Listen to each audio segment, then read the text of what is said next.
Hi. Hi, everybody. Did you like that little countdown? We were channeling our inner New York City.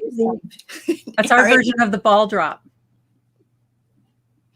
So, hi, Valerie. Hi, Sandy, Dale, Maureen, Mary, Klaska, Catherine, Luana, Kim, and anybody else who's joined us. Mary, Maureen. We need our romper room mirror. And I see Dale, and I see Nikki, and I see Barb, and I see Sarah. Welcome to our teeny tiny little corner of the interweb. We are Knits and Pieces, and this is our Sunday knit chat. It's our last Sunday knit chat because it'll soon be Tuesday knit chat, Tuesday evening for the summer months.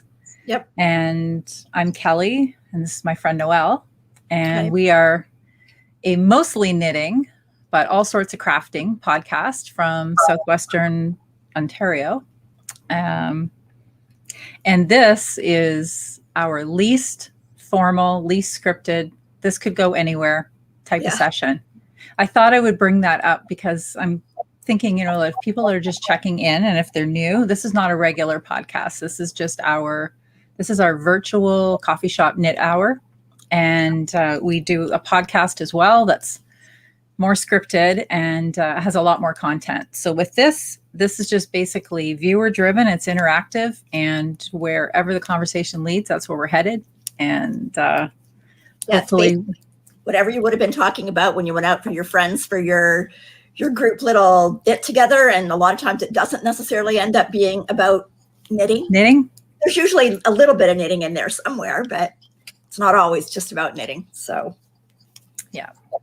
So hopefully you've brought your crafting or your making, whatever it is that you're working on today, and your favorite beverage. No judgment here. Day drinking is allowed, because if you're watching this from home, you've got nowhere to drive to. Nope, that's right. So I decided I was going to have a glass of wine today, and then I decided I'd wait till we do the Tuesday evening one. Okay, that sounds good. I'm drinking lemon water, so I don't want to rain on anybody's drinking parade. Kim remembers Romper Room. I remember Romper Room because, like we talked about this before, there was never a Noelle or a Kelly. There was never a Noelle or a Kelly. Absolutely. No, not ever. Yeah. Deb's here from Simcoe.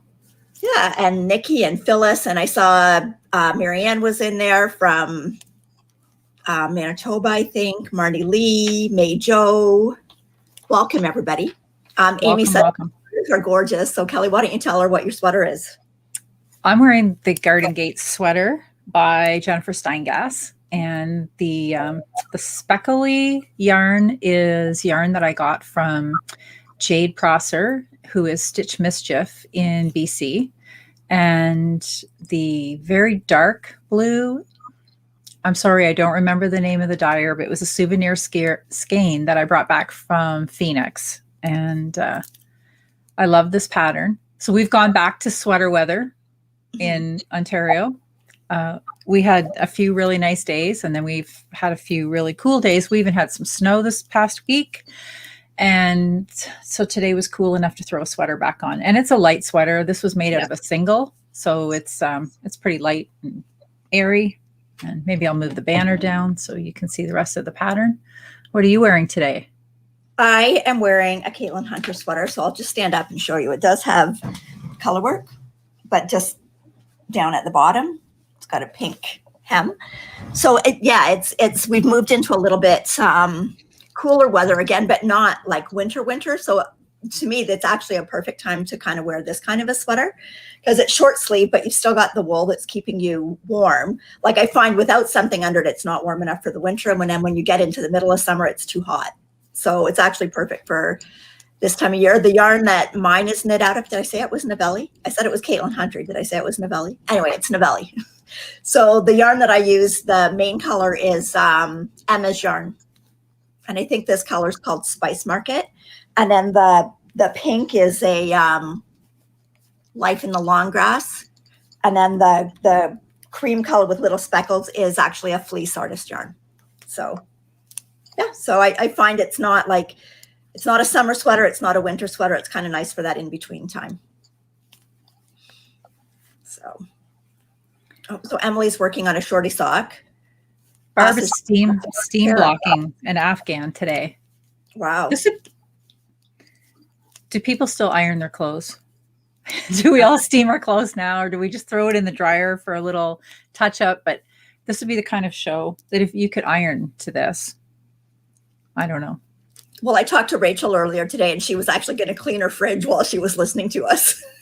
So hopefully that makes cleaning the fridge a little more interesting for her.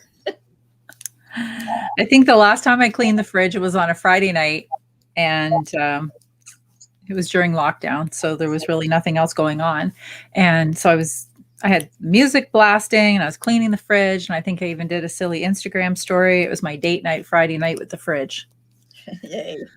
I know, so exciting. Such a big life I lead.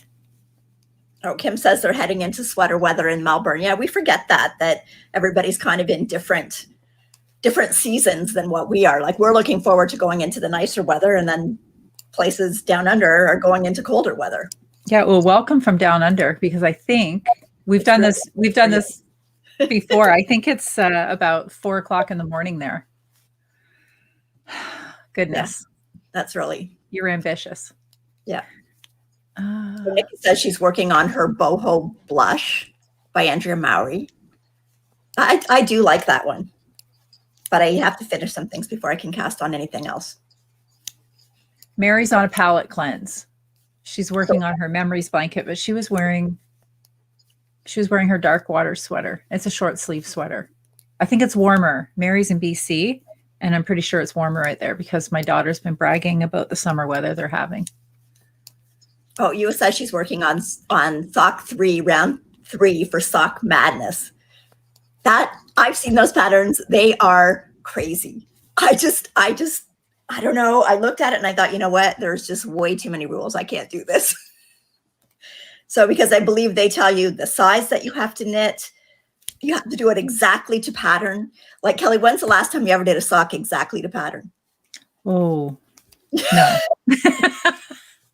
So, because I was watching one podcast and she'd actually done the socks, but she put a lifeline in because she had to make them, I forget like what length, it was a crazy length. So she put a lifeline in so that she could go back and then cut some out after she was done. And I'm like, I don't think I want to do that. So we still have ironers. Lots of people have ironed. Okay, I'm going to confess I don't iron so much. I do enough ironing down here when I'm making bags. So I don't want to iron my clothes. I bought a steamer. That's game changer. The steamer. Yeah. I love my steamer. And it's a big one. It's a floor model with the big hose. Yeah, I like that. Yeah. Shirley Bryan sock. How are you? I'm just laughing at Sarah because she said this has been the best thing about her husband working from home. She doesn't have to iron his shirts. There you go. My Shirley Bryan socks, I got to work on them the other night. I had to do a pickup at Home Depot. And so I was sitting in the lineup for the pickup and I was working on socks, but the lineup went quicker than I wanted. I planned to get, honestly, because somebody had said they were there for an hour and I had the socks packed in the car and I'm like, I'm almost looking forward to waiting in the line because that's like a free hour of knit time. Yeah. Yep. And I was in and out in 15 minutes. So I don't know, however many rows you can knit in 15 minutes. Wow. Still sort of like driving in the line too, because I figured I was going slow enough. I can knit and drive. You can knee drive if you're in a line. I thought Mike was driving and you were just knitting. I didn't know. No. I went after work.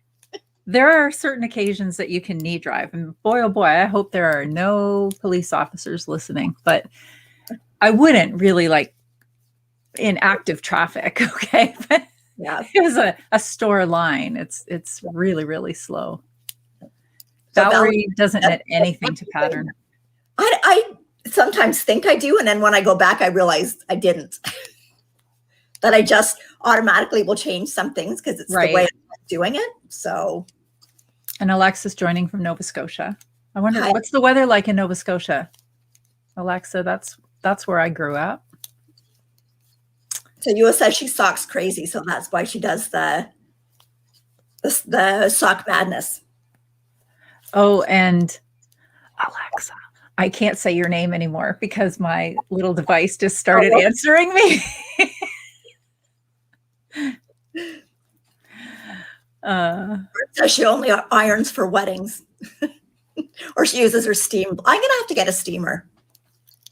I think that would probably works better too. Yeah, and it would be really good for steam blocking too. Like you can use it just to lightly touch up some of your knitwear. Yeah. You know, sometimes I don't know, how does everybody else store their sweaters?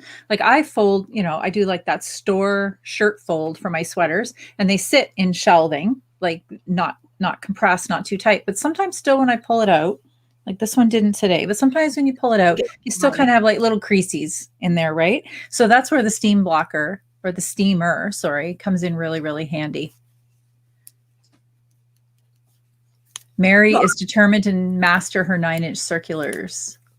She's going to knit a toe up. Oh, show what we got. I'm super excited. Louise, I know you're watching. We got some too. These are the C-knit. They are small circumference circular, so they are 9.5 inches. And that's because if you look closely, can you see it there?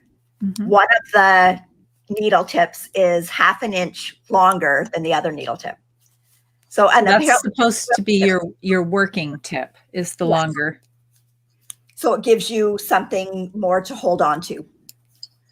So yeah, so I'm interested in trying this. So this week maybe, but I didn't want to right now. I've only got second socks that I'm doing, and I want to kind of do them the same way I did the first one. So I didn't want to start a new pair of socks yet.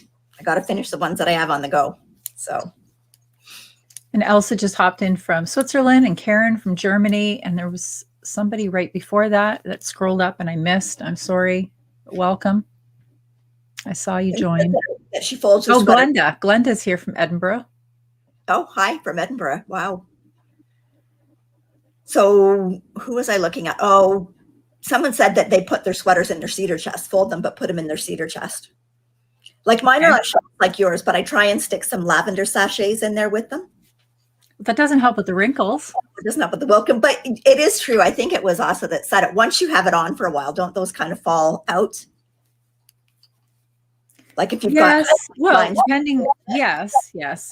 Oh, it's beautiful and sunny in Nova Scotia. That's good. It's nice to hear. I still have a lot of family there. Andrea Mowry. Barb says Andrea Mowry says to roll your knits, no lines. I do that when I pack them. Like when we're going somewhere, that's what I do. Yep. But it's just if they're all rolled, it's hard to kind of find them if I've got them in a shelf, right? If they're folded on top of each other, I can see more sweaters. If they're rolled, it's kind of. I do that with my shawls. So I'll try to get them into like about an 8-inch height, whatever I need to do. And then I roll that because I have one of my closets in the dressing room upstairs. I have these like bins, these like sort of fabric tote bins. And so then I stand the rolls up in the basket and shove them in. So that works. And then there's never any wrinkles in the shawl. So I guess it would work for the sweaters too. I have a shawl wall. You have a shawl wall. You've seen it. Yes. Yes. Does it shawl walls? Well, I kind of roll them and then hang it over the peg. Okay, because that's what I was going to say. Like, how do you not get the wear and tear on them from the pegs? Well, because if it's rolled, then you don't have the whole weight of it. Like, I don't know. It works. And then I can see them all too. So if I'm looking for one, I can see the one, easily find the one that I want. Yeah, Michelle says she rolls her shawls. Going back to the little Alexa comment, she's going to start answering. She said she is their church's office administrator, and the minister has one of those as well. So it causes a lot of trouble. I think everybody that has that name, I mean, if you have that name, you probably can't even have that device in your house. Although you can rename it. Yeah. You can give them another name. Yes, Louise, we got the needles. Asa says we should show my shawl wall someday on a podcast. Yeah, that would be an idea. Yep. Okay, I'm getting project. Mary wants to know where we got the needles. We got them from Knit Stitch. Is it Knit Stitch London? Is that what she formally goes by now, or just Knit Stitch? Go to knitstitch.ca. Okay. That she is online. And she still had a few pairs left after I snagged those. Yep. So I was looking, I found a site that had remember we were talking about the Addy ones? Because the Addy had the 9.5. So Holstgarn actually has the 9.5 inch, but they don't come in 2.25. No, they do not. 2 and then 2.5. Because I was looking at them and I thought, well, I would order some to try them, but then it's like there's no. So do none of the Addy needles come in a 2.25? Maybe Mary can answer that because she was the one I think that was telling us about that. So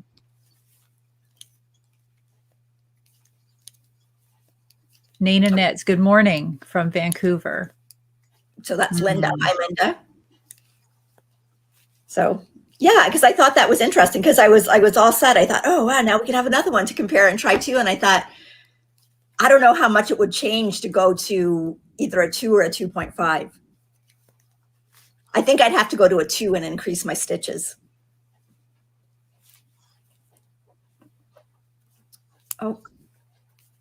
Oh, Nick's planning a shawl wall in her bedroom. Well, I have one in a bedroom upstairs in our spare bedroom. And then I have also the full length of my basement wall is shawl wall. So. Oh, Alexis says no, you should do, Noelle. You should count how many shawls are on the shawl walls. That would be an interesting number.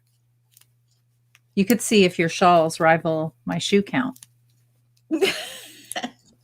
Maybe. I actually was talking to Jacqueline the other day, and I was telling her how many pairs of socks I have upstairs that I've knit that I haven't even worn yet. And there's like 14 pairs I haven't even worn yet. So, but I kind of keep them because I don't decide then whether or not I'm going to keep them for me. If they end up being like really small, I keep them for me or I give them to my mom. But if they're average size, then I just kind of keep them for gifts. So, but it doesn't stop me from just knitting more socks. No. No, it does not. No. When my daughter comes to visit, she usually goes through the sock bins that I have. And she's like, oh, I really like these. Would you like to let me have can't hear. Tracy can't hear. Me or Noelle or both? I don't know if there's anything we can do. Mary wants to know what a shawl wall is. Maybe we could do a contest to guess the number of shawls Noelle has on the walls. A shawl wall, Mary, is just my husband has put up, what'd you call them? Like, they're just like hanging racks with wooden pegs on them, but they're spaced out enough that I can kind of roll up a shawl and hang the shawls on them. So I've actually got, like I said, he's got it all across the whole basement wall. And then up in a couple of the bedrooms upstairs, we've got them. I think we used to use them when the kids were younger too, and they could hang up some of their stuff on it. So now that everybody's moved out, they basically all just become my shawl walls. Tracy, I would be definitely in for that contest. I think we could do that. I don't even know if I could guess right. Well, we wouldn't have you count them until all the guesses were in. Maybe on the next podcast, maybe we'll do that. And then you can comment down below your guesses, and then we'll go through the comments, and the person closest, is it going to be like Price is Right, closest without going over? Don't I get a say in this? No, you don't get a say in this. Oh, okay. You just have the job of counting them. That's your job. Okay. That would be fun. Tracy, that's a great idea. Only ones that are finished as of now. Because I might start another one today. Okay. A few people are saying that the volume is fine. Yeah, Sandy says she can hear both Marys. Okay. For the person that was struggling, if you could maybe just try turning the volume up and see if that works. Oh, 2377. Oh, okay. I think you're both probably a little on the low side, but I don't want to give anything away. Honestly, no, I don't know if I have 77. We'll guess on the next. Actually do it on the podcast, ladies. So hold your guesses, okay? We'll actually bring it up again on the podcast that we're actually filming our next podcast tomorrow. So we will make it a contest, and we'll go off the comments below. I don't know. It might have to be a secret might have to be a secret contest. Ross might not want that number to be public on how many shawls Noelle has knit. 75. That's totally wrong. Totally wrong. I don't have that many. How many shawls is too many shawls? Oh, there's none that are too many. There's no number that you could shock me with. Well, believe me, I'd rather count my shawls and tell you that than count my yarn stash and tell you that. So, although having said that, I have not bought any yarn or fiber in like a month.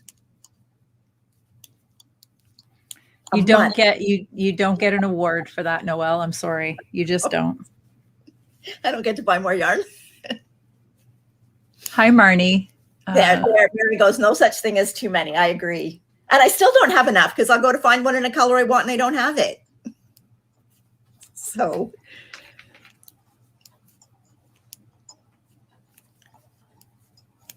Marnie, we're in Southern Ontario. Oh, someone wants to know where we were? Yeah, we're in Southern Ontario, Canada.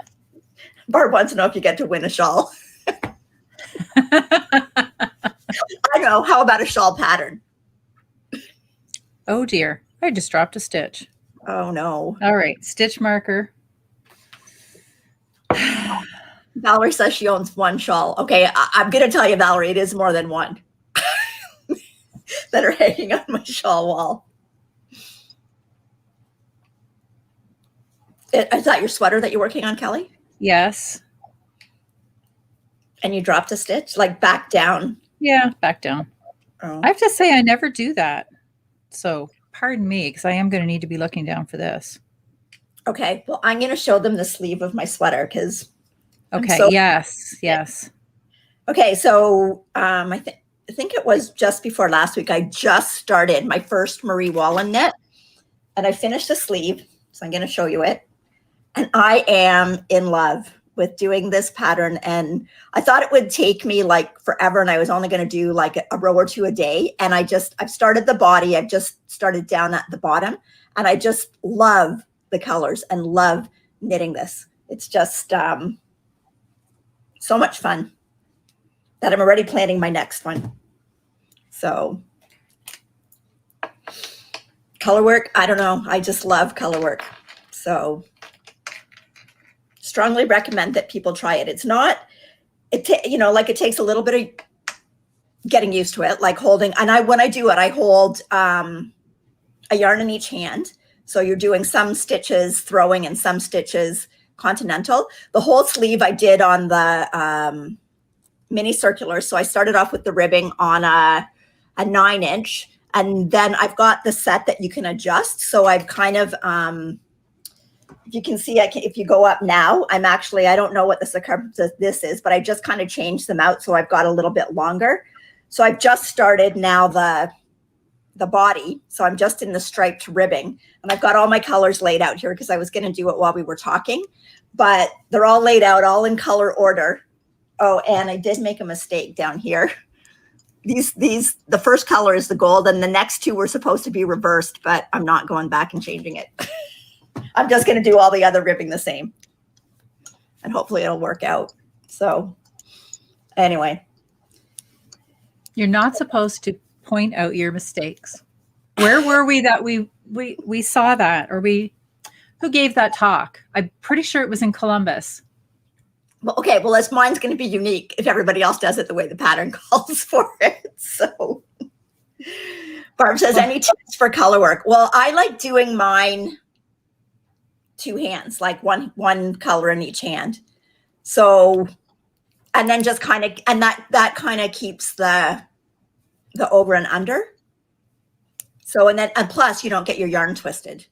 Mm-hmm. So first of all, Linda wanted to know what pattern it was. Sorry, I probably didn't say. It's Primrose by Marie Wallen. And I didn't pick those colors. It's done in British Breeds. That's Marie Wallen's own yarn. And I got it as a kit from the Woolly Thistle. And it was hard to get, like because I think partly because of the pandemic and people are knitting more, like a lot of places are having a hard time keeping up with the demand. So I think I ordered that back. Was before I got it for my birthday. It was a birthday present for November, and I think it arrived in October, but I had emailed them way before that saying, when this comes back in stock, please let me know. And so it was a while, but as soon as it was, I went on and I ordered it that day, and within the next day they were gone again. And I haven't seen it in stock since. So Susan said that she was working on the Marie Wallen Burracow, and I think, is it not Susan that prompted you to cast the sleeve on because she was working on the Burracow? Kathy was working on it. Oh, Kathy. Okay. Somebody else was working on a Burracow, and you said, that's it, I'm casting on. You've had it for too long. I have to do it. So someone wanted to know how you keep it from puckering. Like I just find when I hold it, one in each hand, I just kind of I spread out my stitches. So when I'm bringing the next yarn that I'm using, it's spread out across those stitches. So you kind of want to make sure you're moving your stitches like as you do them and not keeping them all bunched up at the end of the needle. So, and to tell you the truth, like I was saying to Kelly, this yarn, and I can't remember, it's a blend of like Blueface, Leicester. I think there's some Exmoor in it. I think there's Wensleydale in it. It is the perfect yarn for color work because it's woolen spun and it just kind of fills in all the little gaps. And Marie Wallen's patterns, like if you can see in this, like everything's faded. So like even when you look at this little part here, like there's two different colors in there. Like it starts with a darker and then it goes to a lighter. So the colors are all set up to kind of fade together like that. And it just gives a really nice kind of muted effect. So. Yeah. Valerie's got two comments that I want to go back to. The first one, she said, if anyone struggles with puckering, you can try knitting it inside out. And if you're unfamiliar with how to knit inside out, I have a tutorial on the Tangled Stitch YouTube channel about knitting color work inside out. And we were specifically talking about, at that point, I was doing thumbs on the mittens for color work inside out. So that was comment one. That's thing one. Thing two, going back to another comment that Valerie just made about sharing mistakes. I wanted to revisit that because it isn't that. I agree with what Valerie just said. She said that that's how we connect as humans, and it's what makes us emotionally connect. It's also how we learn. But there's a difference between saying, okay, I've made a mistake and I'm looking for help. The speaker that we listened to in Columbus, what she was saying, like she said, it's so typical of us that it's like everything else that we do. Like as your own self, you're the first person to cut yourself down, which you should not be doing that. But like she said, somebody would say, oh, look, I finished this sweater. Don't you like this sweater? But like, I made a mistake here. And then I made another little mistake here. And she said, what she was trying to explain is you should celebrate the victory of having completed the pattern and the fact that you love the sweater, and guaranteed nobody else is probably going to see the little mistake you made. So no, that's where I was headed with that comment. Celebrate your victories. I'm still probably always going to tell you where the mistakes are. So, but it's not, I mean, I'm not going to not wear the sweater, or it's not going to bother me. It's not something that bothers me. And I think that's when you get into doing your knitting too. When you do something and it's a mistake, if it's going to bother you and it's going to make you not wear that garment or not use that garment, then go back and fix it. But if it's something that you don't think anybody's ever going to see and you're okay with it, then go on. But everybody's got a different level of comfort for that and what they're okay with. So you have to do what works for you. So, okay. And then I just want to go back to the knitting inside out. I find that's invaluable for color work, especially small circumference, because you're bringing that yarn around the outside then, instead of if you've got the piece the right way, your yarn's coming around on the inside. So I think it does make a big difference, because if I'm doing color work socks or sleeves, always inside out. I'm not sure yet what I'm going to do when I get to the body. But I mean, the thing is, even inside out, you can still see the right side of the fabric. It's just that you're bringing the yarn around the outside. So, Linda says she's yet to knit a pair of socks that are 100% perfect. But they're perfect for the person wearing them. So that's all that matters. So Exactly. okay, We're so doing really well today. We are 30 minutes in and we have not deviated. Well, no, we did. We talked about ironing, but we've pretty much stayed on track today. but ironing is sort of part of, well, not really part of knitting, but sometimes I will steam block something. We were on time. We were. We had no technical difficulties yet. Kelly, I think you should stop now. So you're going to jinx it. Oh, Mary tried to get the needles and they're gone. Sorry. I knew there were only 3 pairs after I grabbed ours, and somebody else already mentioned on here that they've gotten them. Oh, Barb says she's going to plan her first color work.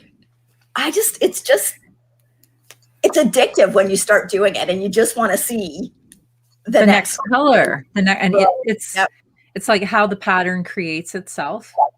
Yeah. Right? It is definitely addictive. Yeah. And everybody needs to do it. And tips on getting started, maybe just don't start with a bigger project first. Like start with something smaller. Try a hat. Hats, I think, are probably the best to work on because they are a smaller circumference, but they're not so small that they're fiddly. So it's something that will give you like a good idea of how much you need to stretch your stitches out to keep your color work even. Yeah. And try some different techniques too. There's lots of techniques. Depending on who you're knitting for or what you're doing, like a baby sweater with a colorwork yoke is also a good starting. Like not that has color work all the way through, or even something that like a sweater that's only got maybe a little bit of color work around the bottom or something. And then you're not worrying about doing increases and decreases in it. You're just doing great color work around. Yeah.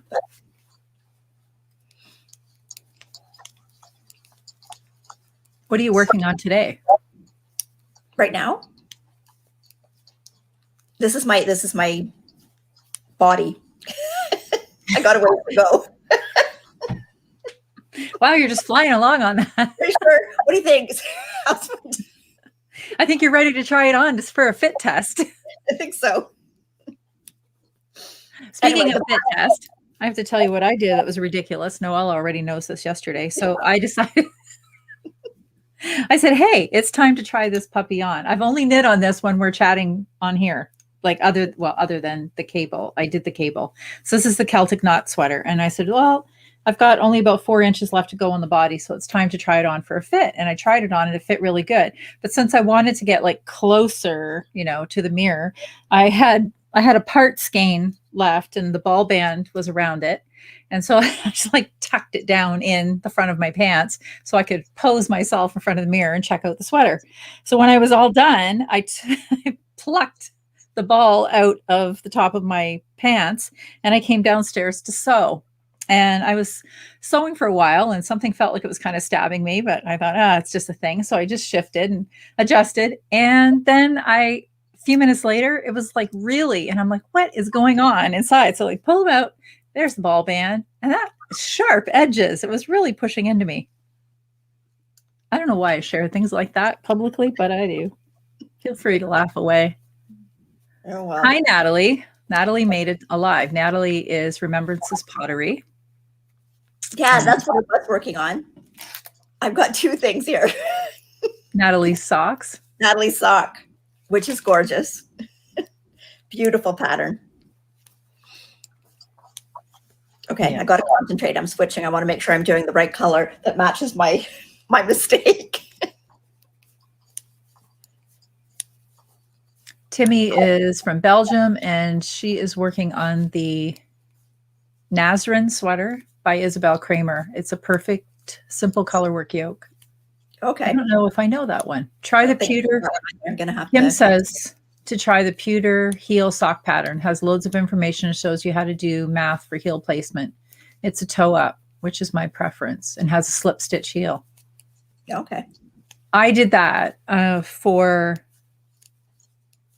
my Shirley Bryan.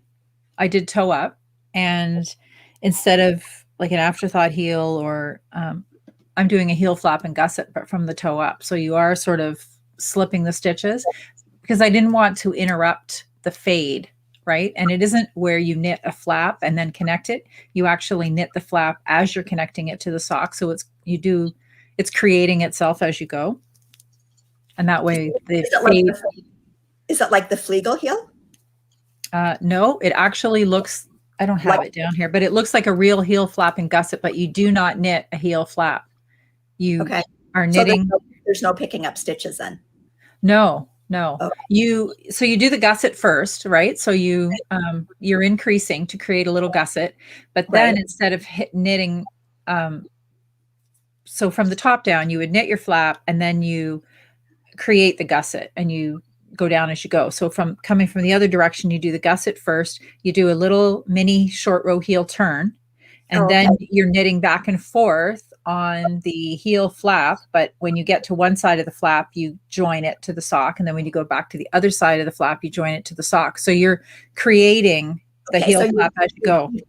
You're decreasing that way then? Yes. Okay.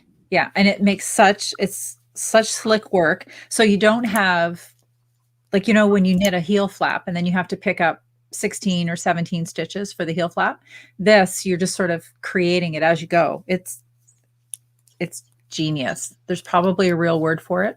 So was there a specific, like, what was the pattern? Is it in a specific pattern that you're doing, or? Yes. So I made these socks years ago. It's the only time that I've done this heel, and I keep meaning to go back to it, but the sock pattern, I don't know the name of the designer, but the sock pattern is called Melisandre, which was a Game of Thrones character.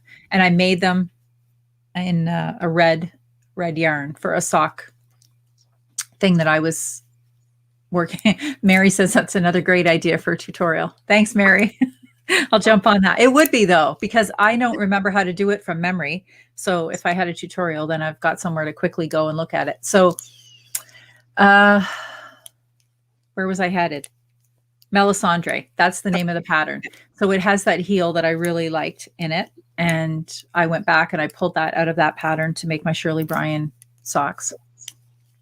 And so does it tell you how to estimate where you start the increases for the heel flap? Yeah. Yes, I think so. Okay. I think it's very similar to what you would do for an afterthought heel. I think, it's like 1 3/4 inches away from where you want your finished sock to be. But you know how if you do a heel flap and gusset, like, to me, that heel flap and gusset goes farther into the sock right before you knit plain rows to get to the toe. Whereas if you're doing an afterthought heel, I find there's more rows after you kind of put in your lines for there before you get to the toe. Yes. I found that was a big difference when you do a what was that other heel I just said? The Flegel heel is trying to figure out how much space those increases are going to take up so that you know how long to knit before you start doing your shaping. So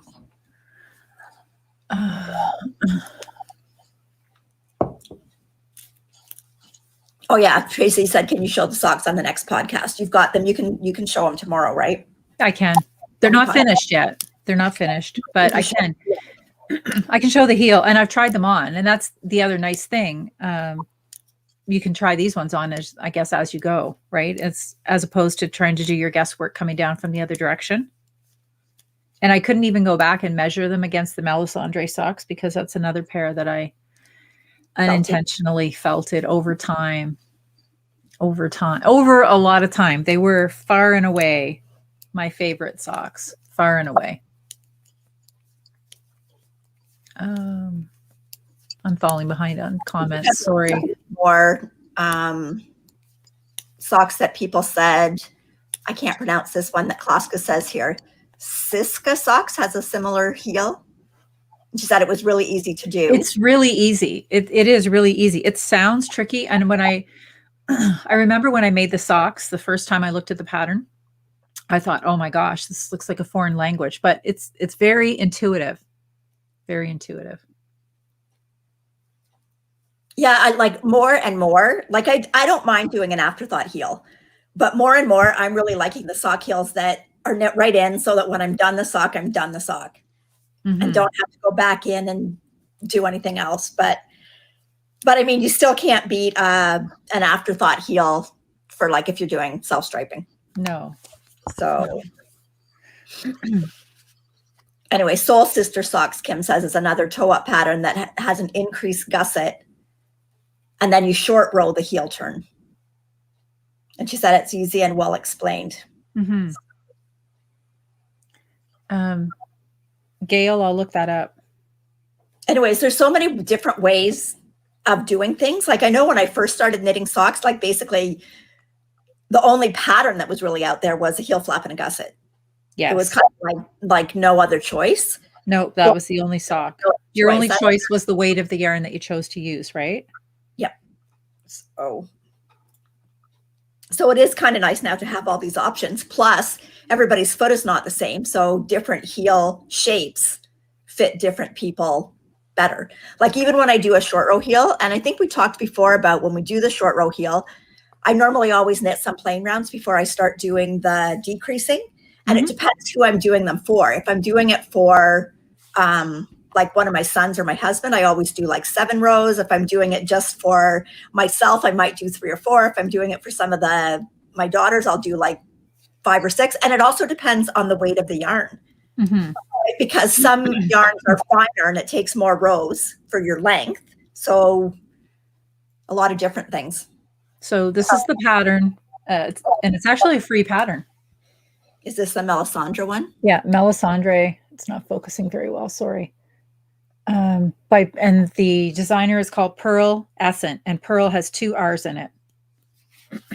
But it comes in 2 sizes too. There is a medium and a large. But the sock pattern itself is gorgeous, and I absolutely loved it. But the heel is what I went back for this time. Yeah. And that's the thing too, even when if you've like as I know I purchased some patterns that have got different heels and toes. Like I've got one pattern that does the umbrella one. So once you've got some different ones, you can try different toe decreases, different heel shapes, like in different socks. Like just because you've got a pattern and it calls for a specific heel, you don't have to do that one. You can go back and substitute one that you might like better or that you think will work better for you. Right. Soul Sisters, Kim says, is another toe up. Yep. And then Tracy says she's going to try the German square heel next. Okay. And Valerie says I forget who asked about color work to get started on. She said the Heart of Hearts hat is a good pattern to start. Oh, I think it was Barb. Okay. We're talking about also our good ideas for new cals, Kelly. Yep. There we go. Like color work.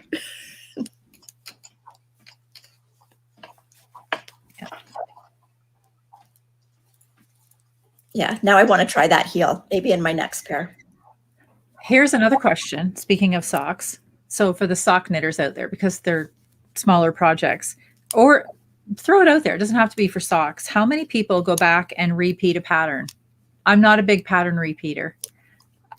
I may love a pattern and I may say, oh, I love this. I'm going to make another one. I rarely go back and make a different time because other things get in the way. It's like, how many times have you gone somewhere on vacation and you love the place? You go, oh, I love this place. This is a great spot. This is, a great hotel or whatever. I'm coming back here. I don't go back. I go to different places. There's so many things. Things. We have both knit several love notes. I said I rarely. I don't say never, but I rarely go back. We're both planning on doing another night shift shawl. Okay. That's 2 things, 2 times. That's honestly, I can't. Even sock patterns. Okay. I did do a lot of socks on a plane. But again, even though I did that, they were all different because some of them I changed at the cuff or brought the cable up into the cuff or changed the cable or. Natalie says she's a pattern repeater. I frequently just go rogue on socks too. And I have a certain cable I might like, or just a little stitch pattern that I create. So I don't always, usually the socks. So I always have some socks that I call car socks, and they just sort of sit in the car waiting for a chance to be worked on. And they don't often have a pattern. Those will just be some afterthought heel, like a sock tube style that I make up a pattern for. Natalie's made 5 pairs of Clark socks. Probably bigger projects, I probably don't tend to do again.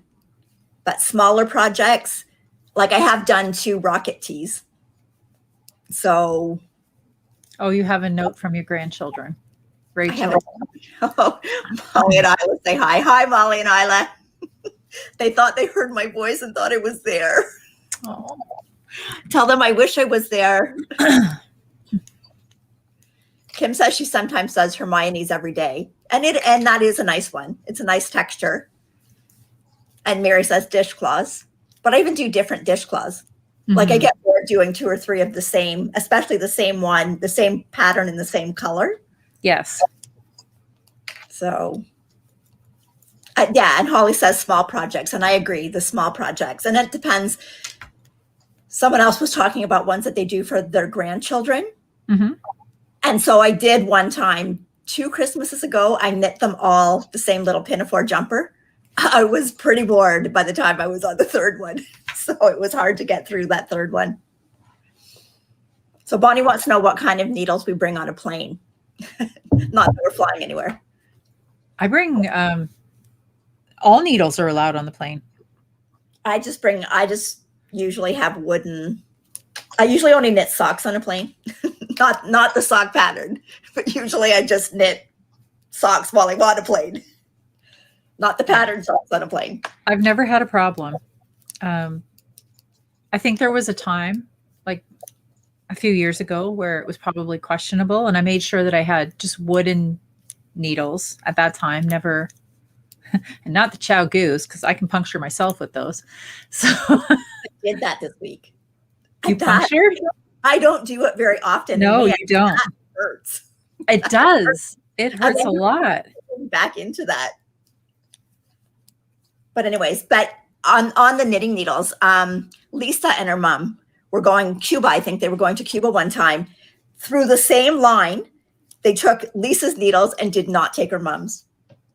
Now tell me how that. I've never had them taken. You're at the discretion of whoever's doing the checks. So anyway, we still have a lot of people saying that there are small projects that they do again. Unicorn Party, Natalie said. That's a shawl that she's knit. And Klaska has knit 2 of the Schweig sweaters. And she's knitting a second. Sorry. Lala? No, I think it's an I. Laya, maybe. Sorry, my eyesight. My old lady eyes. IA. Depends on the plane company, Kim says. You can get through security.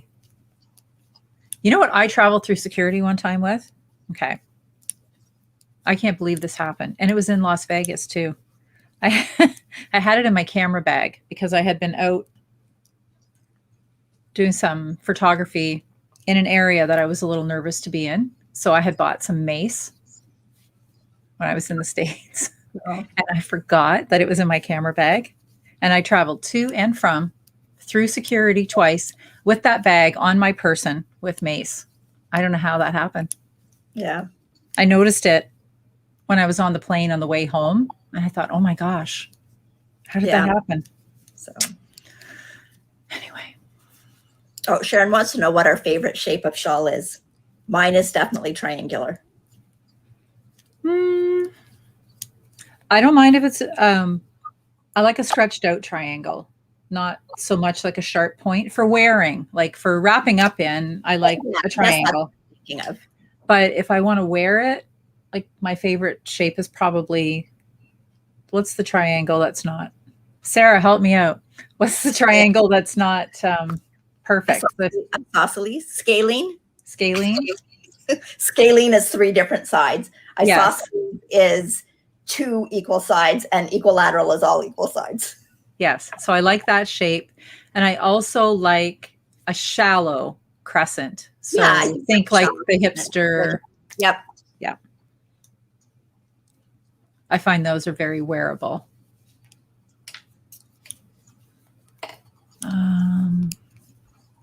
Okay, Anna wanted to know if there's any male color work cardigan pattern knitted in the round with a steek.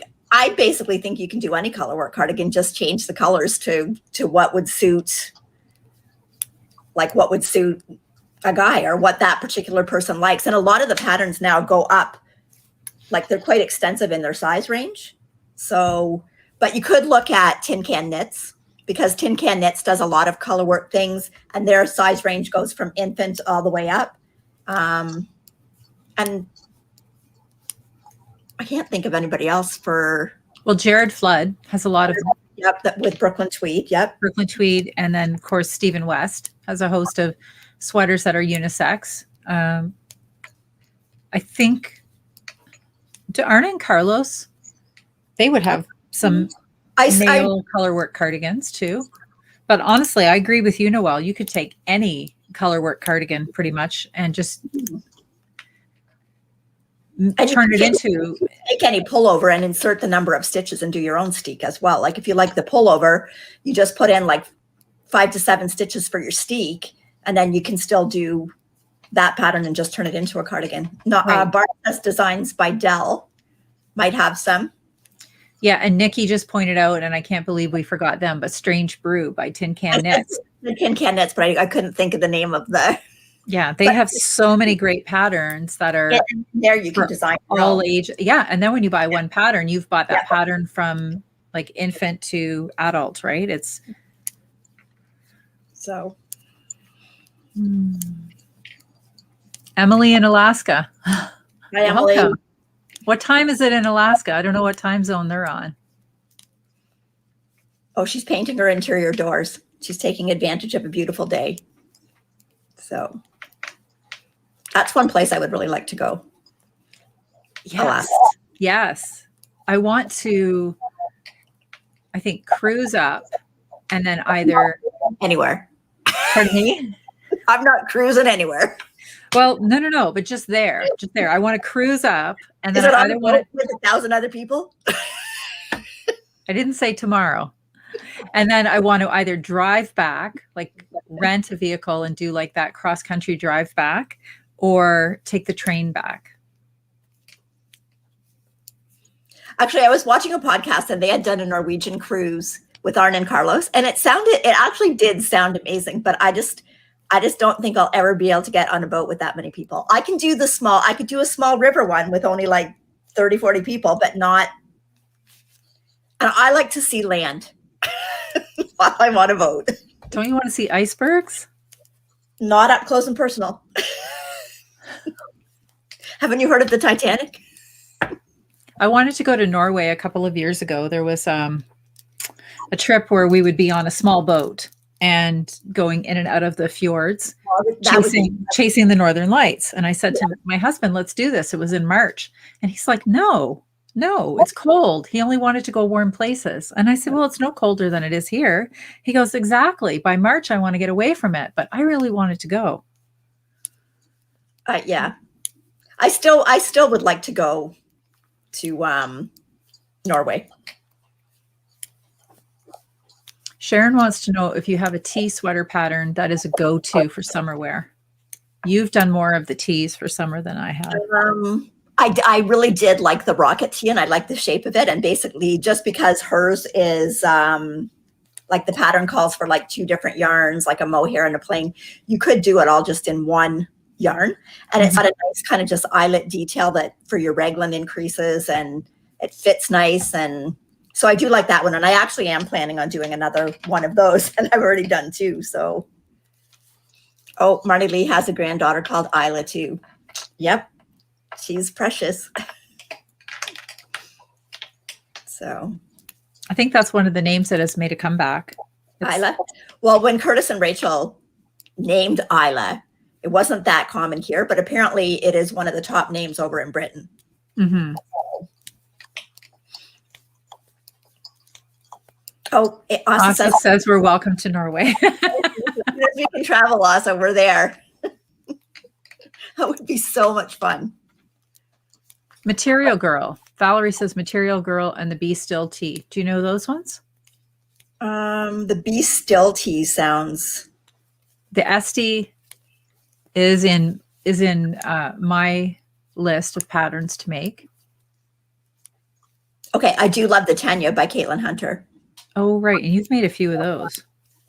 No, just, yeah, well, one for me, one for Jacqueline, and one for And Isla. one for Isla. Gave you one, yeah. That would be a few. 3. Yeah, that would be 3. And I would like to do another one. I like in a tee, I like it to kind of have a shape that's a little bit flared as opposed to something with ribbing that kind of sticks to your hips. Because in the summer, especially, you'd really want things to kind of come away from your body as opposed to at least that style is nice to wear over like a sleeveless dress too, right? Yeah. Asa says that we're to bring Louise too. We will go bananas in the yarn shops here. I can imagine. I'd have to like buy a steamer trunk to ship everything home. I know. Suzanne made the rocket tee with long balloon style sleeves. There you go. That would be beautiful. Yeah, I do really like it and like the shape of it. And I think that's the whole thing is like you might do the same pattern again, but you're not most likely not going to do it in the same yarn or the same color, or you're going to change something about it. So then if you do that, does it really count as knitting the same pattern? No. Like when I did the 3 little pinafore things for the girls, that was the same pattern. And that was right. So. And you weren't using like one of your favorite yarn choices either. So, but they were so pretty. Oh, there you go. Sarah says that this Be Still tee only has 26 projects, so it could qualify for Rising Stars. And that's a reminder to everybody that's still going on, the Rising Stars. So you've still got 5 or 6 weeks. We're going to the end of May. So that's to do a pattern where there's less than 30 or less projects at the moment. Oh, okay. I should have known this. It's Julianne, Twin Stitches Designs. It's her pattern. It's a really pretty pattern too.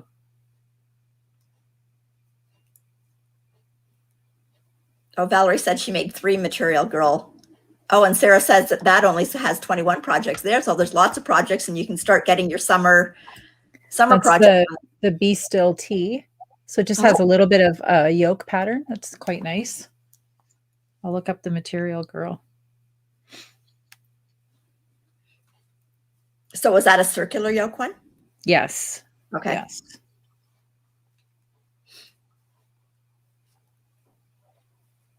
I did the Anchor summer shirt and I liked it. So that's I like that one too. Yeah. Okay. So Material Girl also comes in it's from Chelsea Yarns. And there's 2 weights. You can either do a fingering or a DK with a mohair. Oh. Well, I like the DK with a mohair. That just, that pulls me no matter what. Oh, it's cute. It's really cute. It does. It just looks like a t-shirt. Just trying to find a good picture. Yeah. Okay, so it's like a raglan style tee. Oops, didn't mean to do that. Sorry.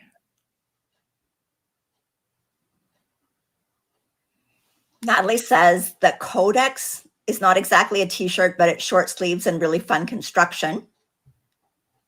Oh, that's pretty. Material Girl. Yep.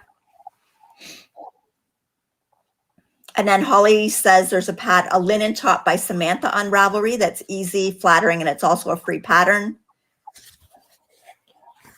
Oh, Linda says she's working on the Ocean Waves pattern, and there's only 4. So that definitely could go in the Rising Stars, Cal.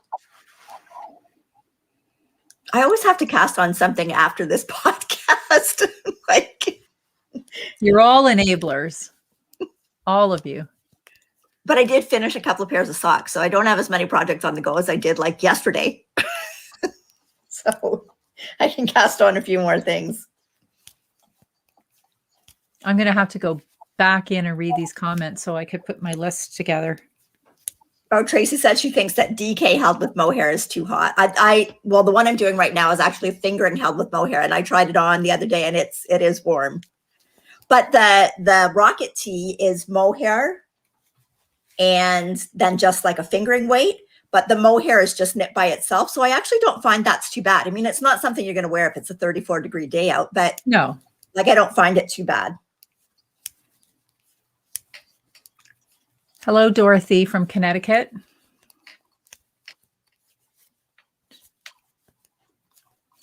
It's another one there. Also was talking about the Ome tea. So lots of great ideas in here. I was actually thinking I should get out. I was looking at the Cullum tea. I know you have that one. I know. do. So I have it in my favorites, and I've got the yarn, the linen. I've got the BC Garn Lino. Yes, that would be great. Yeah. So I was thinking of starting that because why not? Oh, May. Christy also said she made a summer top in pure silk. That would be nice. The Revo. Valerie says you can do the rocket tee like in a cotton or a linen, because I thought of even doing that, like just in like, because the place where you put the mohair is supposed to be lighter. So I was thinking of doing it with a lace weight linen, but holding it double for the one and then single for the next. Mm-hmm. And it might have a really nice effect. I have that really nice yarn from Trailhead too, that I remember that I had bought for like t-shirts. Yeah, not the tencel. Yes. So the tencel would go with the other yarn that I have from Trailhead, which is it's plant-based. I know that. It's vegan yarn. I just can't remember. Must have been a cotton linen mix. Okay.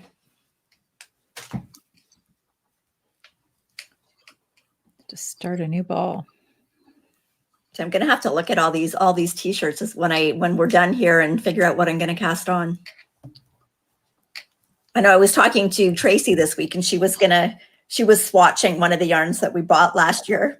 So I let her do the swatch, and then I just figured out from what she did, because we did pretty similar. So that way I don't have to swatch. We should talk about swatching. Who swatches? Kelly, do you swatch? Yes, I do. For sweaters. No, not all the time. I will honestly say I've never swatched for a shawl. Couple that I probably should have, because then it wasn't the right fabric. So had I swatched, I would have known that. But I almost always swatch for a sweater, unless it's a pattern that I've A, knit before, or B, yarn that I've knit before that I knew how it reacted. But I do usually swatch. Okay. I know you don't. I do not usually swatch.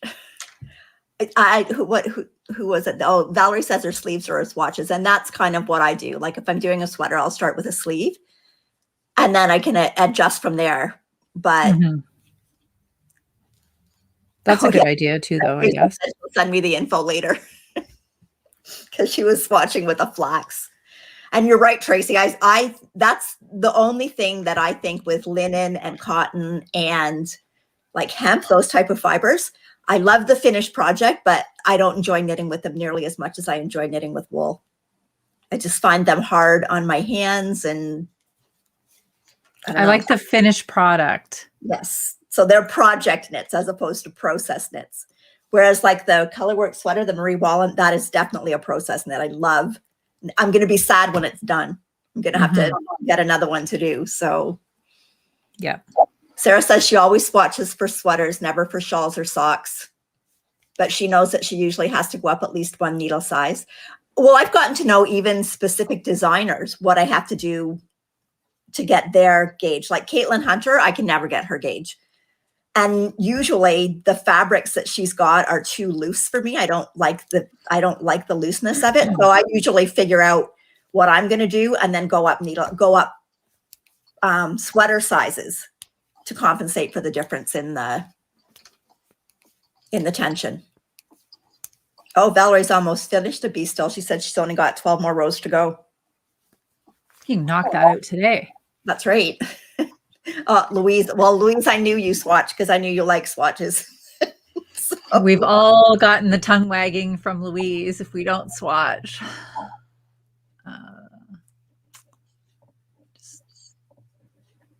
Just wanted to say too, where did it go? roll that across the bottom. That's our Instagram tag for your projects that you're working on so that we can see, because we want to see. It's not fair that you just get to see what we're working on. We want to see what you're working on too. So Rach, we want to see you cleaning out that fridge. Yeah. And someone else was steaming something and someone was painting their doors.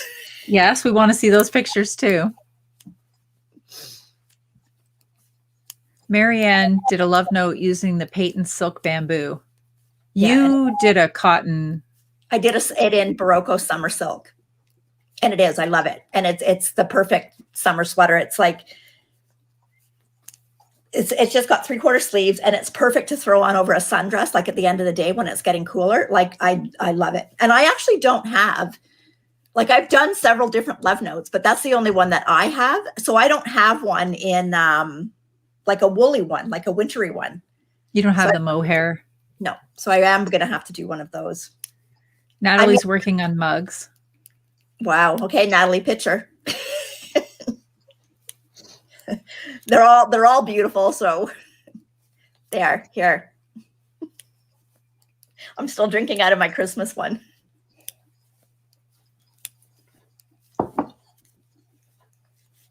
Well, that's right. Because if you went to well, obviously, if you went to the coffee shop with your friends, you couldn't be painting your doors or cleaning your fridge or. No, we would just all be knitting and talking. And talking. I'm not getting a whole lot of rows done, though. Yeah, I'm surprised that's not half done by now, Noelle. I want to see you do color work and talk at the same time. Oh, I'm not going to do that. I switched back to my sock because I forgot to bring scissors over to cut my yarn. So anyways, I can't believe that we're almost at the end of April. Oh, Natalie's working on Christmas mugs now. Oh, wow. Well, I'm going to keep drinking out of mine till next Christmas anyway. So it does. I mean, you know, there could be like doesn't matter. Balls doesn't on matter. Branches all year round. Phyllis is working on her pink fizz. Oh, Phyllis, I want to see that picture. Are you on Instagram? Please put a picture in there for us. Phyllis, is your pink fizz pink? Are you doing it pink? Were you planning on doing yours pink? No, mine's probably just going to be called Fizzy. I don't think it's going to be pink. I'm pretty sure mine's going to be pink. Valerie has to leave. She's running errands. Okay, bye, Valerie. Thanks. Bye, Valerie. Oh, she's on Sleeve Island.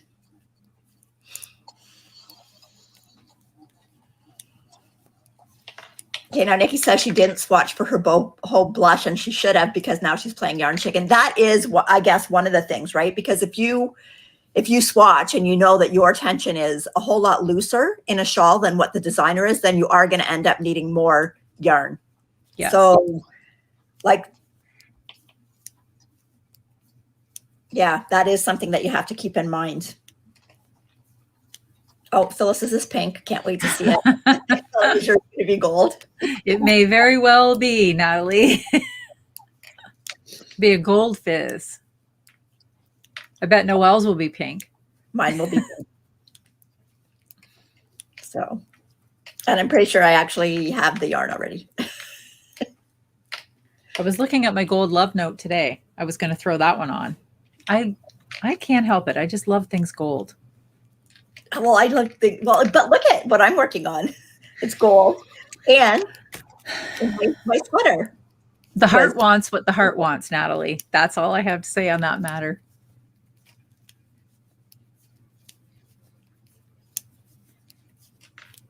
Oh, gold fizz champagne.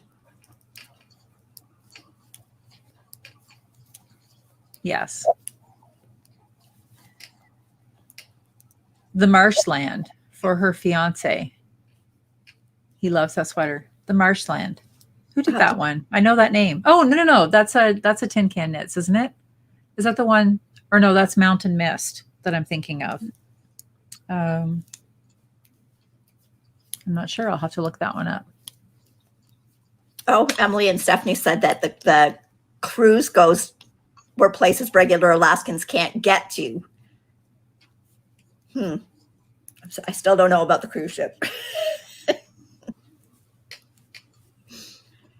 Oh, Nikki says she may have to do a shorter fringe. Oh, fringe. I didn't know what firing was. I thought we were talking about pottery again. Yes, marshland is Oh, tin. it is tin can. Maybe I am thinking of the right one then. Is that the one that sort of looks like, I don't know, I'm just kind of thinking like these little like diamonds that just come down. I'm not sure. I don't know. I know It's in I the have Strange Brew book. I know I have the Strange Brew book, but I can't remember what the. I do have it. Mine's downstairs. It's not up there. It must still be in the other cupboard. Long sleeve sweater with a colorwork yoke. That's what Holly's working on. She's test knitting. Oh, colorwork deep down the yoke. Okay. Okay. Have you ever made Ross a sweater? Yeah. Yeah. It was, you remember, I don't know if you remember, but probably back, maybe 20, 25 years ago when there was Philosopher's Wool Company. Remember that? If you tell me that you made him a goose sweater, no, I did not make him a goose. I'm going to lose it. But it was all over colorwork. It was all over Fair Isle colorwork. Okay. I probably made him 2 or 3 of them. And he did wear them. That was when those were in style. But I've asked him now if he want one, and he said no. So, well, I'm not going to spend the time knitting it if he doesn't want one. Okay. So, well, my husband's been. Have you knit Mike a sweater? No, I've never even knit him socks. But he's been saying lately that he would like a cardigan. Oh, I like, what? You don't even wear cardigans. So I know that Tracy also knit Gord the same sweater. So when we were up there last year, Ross brought up his calf facet vest that I knit him, and Gord had his sweater on, so they were wearing those. But styles have changed. That's the one Tracy said she's actually going to take hers apart, felt it, and make it into a cushion. Oh, someone just finished the Copenhagen cardigan from Petite Knit in gold. In gold. Oh. And Louise is working on a whip to keep Asa happy. Okay, you guys, I watched the Skein Cocaine 57. So did, well, I won't say I sat down and watched it, but I was working down here and it was on and it was giving me anxiety. I know. It's not even the amount of projects. I was just thinking the amount of money that is in all that yarn, and she's not wearing it. Like it was hard to watch. Not just that she's not wearing it. Nobody's wearing it. Nobody's wearing it. And so many hours. Like some of the projects were so close to being done. There were so many hours of knitting in there that isn't being enjoyed. I know. And some of them were so close to being done. Anyways, I will not ever have 57 whips. Oh yeah, Sarah said it gave her anxiety too. I just was like, it just made me want to, I don't know. I just seriously, like chaos like that, it gives me anxiety. How many years worth of knitting is that? Because there were a few that were small projects, but a lot of them were not small projects. No, a lot of them were sweaters that were really nice, really nice, and so close to being done. I know.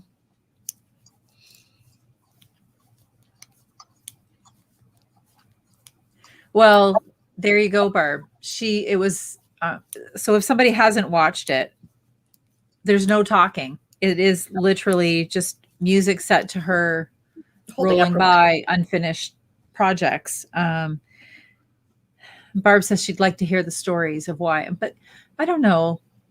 Maybe sometimes you don't want to know the stories because sometimes it can influence you too. Like how many times have you heard that somebody else knit a pattern and they're like, oh, well, if it gets a bad review, do you know what I mean? Like if it gets a bit of a bad review and then you think, well, I thought I'd like to make that, but so-and-so said that it wasn't very good pattern or it wasn't well written. Maybe it was just their experience with the pattern, or maybe it was their yarn choice that set the project up to not bring them joy.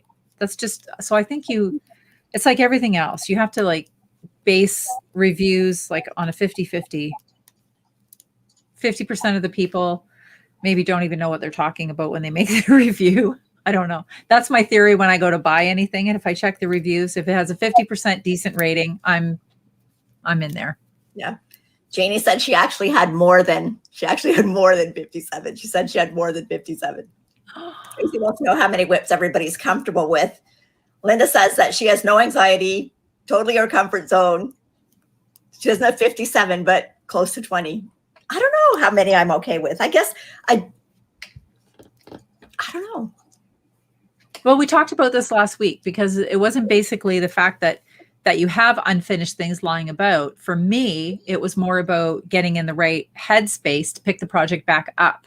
Yeah. And then I would choose to not pick the project up because I couldn't convince myself that I was in the right headspace. Like I would say, oh, well, I might like to work on that, but oh, what it's going to take to get back into it. So then I'll forsake that for something that's easier. Well, I must admit, over the years, I have gotten a lot better. When the kids were smaller and basically knitting was like a definite just an outlet or something just for me, then I wanted to be knitting on what I wanted to be knitting on. And most of the time it was like, I'd cast something on and then I'd go, yep, it's going to look great. Now what can I start? Kind of throw it off to the side. So back then, unfortunately, I still got a lot done, but there were a lot more things that didn't get finished back then. And I'm much happier now with fewer things on the needles, but they get done. So as far as how many, I'd say, I don't know, 10. I think I have probably 6 to 8 things. Some of them are purposely whips. Like I said, those car socks that I will just, they may go a long time without being worked on. Valerie says she has at least 8. Valerie, thought you were going to do errands. If you have been driving with your knees to do something quicker, you better not be watching this and driving with a knee. You're very speedy. If you can do errands that quickly, I could give you a list. Don't do what Kelly does. Do what Kelly does. And it depends. Like I wouldn't want to have like 20 sweaters on the go or 10 sweaters on the go. Right.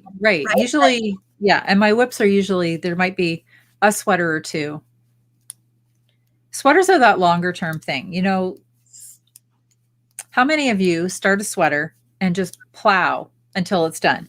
And Sarah, you're excluded from your husband's sweater that you knit twice. This doesn't count because I know how hard you work to get that done both times. But for me, a sweater, like there's so much excitement when you cast a sweater on. I start the sweater, I'm like right into it for the first little bit. And then as the interest starts to wane, that's where it's going to go and sit out a little bit.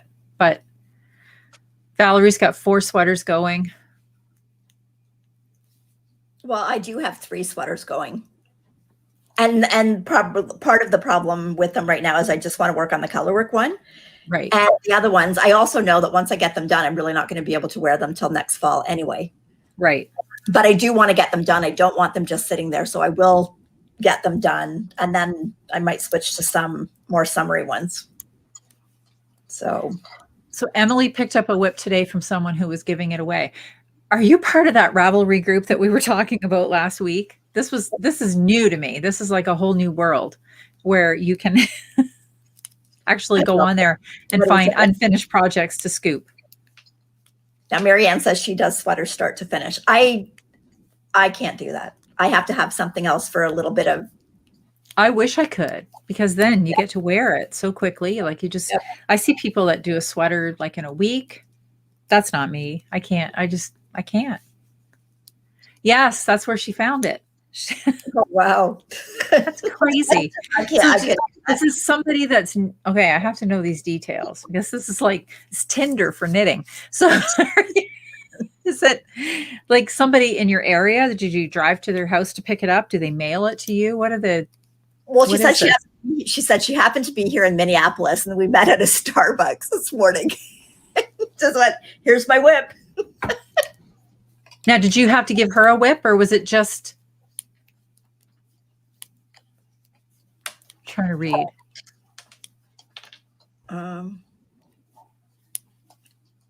Valerie's got some brioche on the go. Oh yeah, Valerie, I would not be able to put that down because then you would forget. When I did brioche sections, I stayed up on late nights. I had to get that section done. I was terrified of forgetting where I was.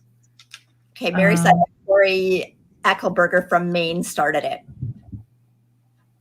That's hilarious. She was giving it for free. What a great idea, though. It's like, yeah, like it would be better to give it to someone else for free and let them do it and have someone have the joy out of the project or the yarn than it just. Absolutely. I think that's a great idea. Mary says, do you return the whip when it's done? Oh. Well, that wouldn't be right, would it? If you finish it, isn't it yours? I think if they, yeah, I would say it's yours. Like, Phyllis says she's got 3 sweaters that she's working on. And I just lost it. Yeah, for sweaters, I think for me, 3 is kind of I don't want to really be doing more than 3 sweaters at a time. But sometimes it's nice, especially if you're doing something like you might find that, Kelly, especially you're doing something like in a thicker weight yarn now. So it's a really nice treat to go back to your socks just to knit with that for a while. Yes. Instead of the thicker yarn. But I was thinking I should always keep something with thicker weight on the needles, because then when I do too much sock knitting and I puncture a finger, this would be a nice break. That's true. I just put a bandage on my finger. Nikki has done a sweater in a week, and she currently has a sweater that's been on the needles for about a year. I have a crochet blanket, one of those mandala blankets. Sometimes I think about pulling it out. I think I'm on the 8th section of like maybe 15, but it's already sizable. It's probably, I don't know, maybe 5 feet across. It's already pretty big. I probably won't go all the way, but that's been for a long time, probably 3 years. It's on my Ravelry page. I should finish it. It would be nice. Yeah. Valerie donates yarn that she doesn't plan on knitting with. Your knitting time is limited, so you only knit with yarn that brings joy. I have a bunch in my garage that's being donated as soon as we're allowed to donate stuff again. Right. That's a great idea, though, Valerie. It really is. I was part of a sock challenge one month, and the particular socks I was working on in the 1 month, I didn't care for the yarn, but I thought, well, no, I have to soldier through and get them done. And I was having all sorts of struggles with the yarn. And somebody else in the group, she said, life is too short to knit with bad yarn. Yeah. Get rid of it. So, and well, Mary's, we're looking at, like, we do, like, we're knitting because it's fun, stress relief. So you don't want it to be something else that adds to your stress, right? That's right. So Mary, the only time I get knitting stress is about 3 days before our podcast. And I'm reminded that Noelle has about 15 FOs and I have 3 still on the needles, not one single FO. So then I go into a knitting frenzy, and it's not supposed to stress you. Well, I have to have a FO. And I'm like, oh, seriously? And so then Mike will say, what are you doing? I'm like, podcast in 3 days. I have to try to keep up with Noelle and get something finished. So anyway. Guess I could take that banner down. I wanted to say one thing. This was kind of from last week too. I usually go back and I do watch parts of the segment because I'm always checking for technical things, make sure that the sound. Oh, we're going to shake. My phone is ringing. Hang on. There. It's gone away. It's my dad. He calls me every Sunday during this, I think. Almost every Sunday. Anyway, so when I went back last week and I was kind of watching bits of our our knit chat, and I know I got fairly emotional, and I'm sorry for that. Oh no, I'm not sorry for being emotional. I was upset and I was emotional. That's that. I'm not apologizing, but I wanted to say thank you because there were some very nice comments that day. I received some really lovely messages on Instagram from some of the viewers, and honestly, it was all helpful. It honestly was all helpful. It just got my head into a better place as the week rolled on, and this weekend I'm in a much better headspace, and it's so I just wanted to say thank you. It's so nice to be part of a community that, even, this is our little corner of the internet. We're not very big, but we definitely feel the love. I guess that's what I want to say. So thank you. Yeah. And yeah, it's very uplifting. It really is, to know that there's a group of people that kind of have your back. And, like, your people that you don't even really know us. Like, we feel that we know people that we interact with on social media. And I don't know, is there a term? Like, I feel like there has to be a term for this type of a friendship, like there's got to be a new word that didn't exist, because before, like, we would consider our circle of friends to be only people that we physically interacted with. And now, we interact on a regular basis with people on social media. And I feel that you're no less my friends than the friends that I am able to see. So again, thank you for all of that support. It was good. Well, it's so nice too, because it's people that we can connect with that don't live anywhere near us, who we really wouldn't have the chance of interacting with, like, on a normal, like, actual get-together basis. And I honestly feel like if any of you came here, you would be welcome to come over to our places and absolutely and with us. Like, we would love it, and we'd have wine. There would be wine. It would be awesome. And hopefully, it's going to get to that point again, and we will get to start going to more places and see people. But I mean, this is, this has been great. Like, like, if I haven't talked to anybody all week, at least I know when I get here, we're going to be able to interact with people for Sunday afternoon. So the world is such a big place. And, if not for social media and the ability to do this, I mean, think of the people we would never have socially met, right? Like, my life is enriched by it. And, I'm constantly inspired by the things that we even just being silly, like just the opportunity to be silly during a knit chat it just takes such a load off. And, I would love it if we could actually physically be together, but for now it's what we have. And for some of you, it may be all that we ever have because of the distance, but I love that you come here time and time again and share your stories. And, I try so hard to read all of these comments that are flying on the screen, and you all have great stories to share. And it's a safe space. It's a safe place to interact.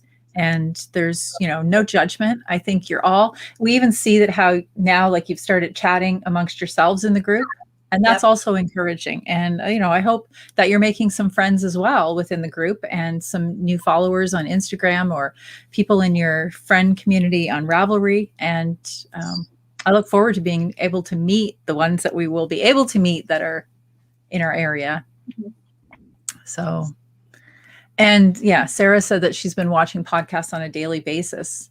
Yes. Yeah. I know, like, I spend a fair bit of time down here sewing, and podcasts, like, that's the only thing that is on my TV. And so I'm constantly looking for new podcasts.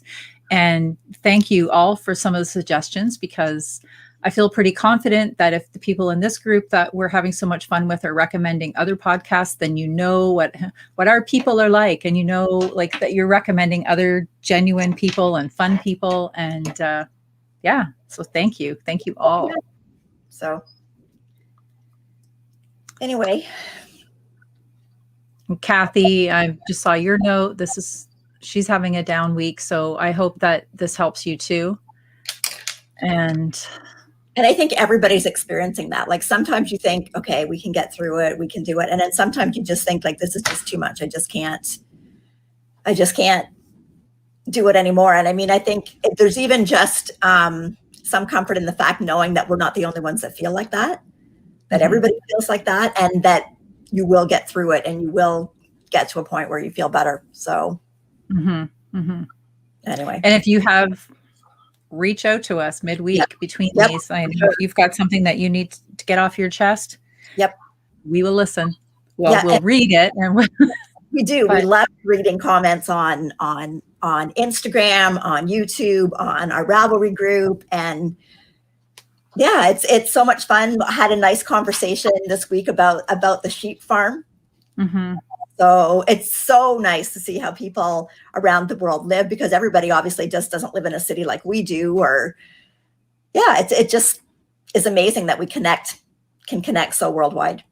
Mm-hmm. So, but anyway. All right. So we're at, this is our longest one yet. Hour and 30 minutes. So this is our last Sunday